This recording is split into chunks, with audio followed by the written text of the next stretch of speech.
Շնորհակալություն։ Ինչպես գործընկերներս նշեցին, իրոք մենք գտնվում ենք երկխոսության գործընթացի մեկնարկային փուլում, ինչը բավական բարդ է, նաև հաշվի առնելով 35 տարվա հակամարտությունը, դրա ողջ զգայական շերտերը եւ բնականաբար մենք էլ քաջ գիտակցում ենք, որ այս գործընթացը բարդ է եւ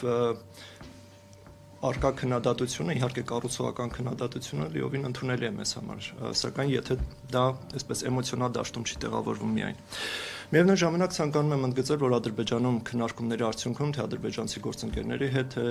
Ադրբեջանի նախագահի օգնականի հետ հանդիպմանը ադրբեջանական կողմից ընդգծվել է խաղաղության դիվիդենդների գաղափար, այսինքն որ պետք է ձեռնարկել պրակտիկ քայլեր, որպեսզի ժողովուրդը, երկու երկրների հասարակությունները իրենց մաշկի վրա զգան այդ խաղաղության կամ հաստատված խաղաղության, ինչպես հայտարարվում է, դրա օգուտները, դրա արդյունքները եւ բնականաբար բանակցություններ, քննարկումներ են ընթանում նաեւ այս ուղղությամբ տարբեր պրակտիկ ծրագրերի վերաբերյալ։ Միևնույն ժամանակ մեր կողմից հայկական կողմը հատկապես պարոն Հաջիևի հետ հանդիպմանը բարձրացրել է տարբեր գրգռիչ գործոնների չեզոքացման խնդիրը, այսինքն դրանցից է օրինակ ադրբեջանական տարբեր մակարդակի պաշտոնյաների կողմից երբեմն սադրիչ, երբեմն խնդրահարույց հռետորաբանության բառակազմի կիրառումը հայ-ադրբեջանական կարգավորման գործընթացի վերաբերյալ խոսելիս, միևնույն ժամանակ ադրբեջանական մեդիաներում մենք պարբերաբար հանդիպում ենք տեղանունների խնդրին։ Վերջին նման օրինակը Ազերտ Հաջիի հրապարակումն էր ռուսալեզու, որտեղ Երևանը Իրևան էր գրվել։ Այս հարցը հենց կոնկրետ օրինակով ներկայացվեց եւ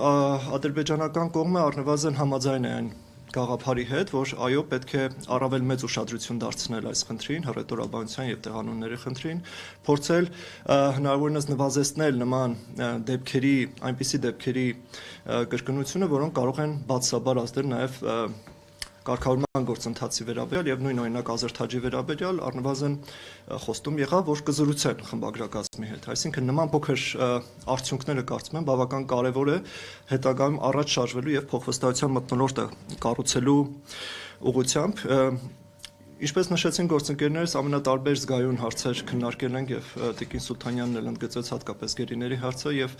ելի հաշվի առնելով մեր հանրային արձագանքները, կարծում եմ բավական կարեւոր է արձանագրել, որ առանց նմանատիպ երկխոսությունների կամ ընդհանրապես առանց բանակցությունների հումանիտար ցանկացած խնդրի կարգավորումը շատ ավելի դժվարանում է։ Նման երկխոսությունները հիմք են ստեղծում, այդ թվում նաև մյուս կողմի մոտ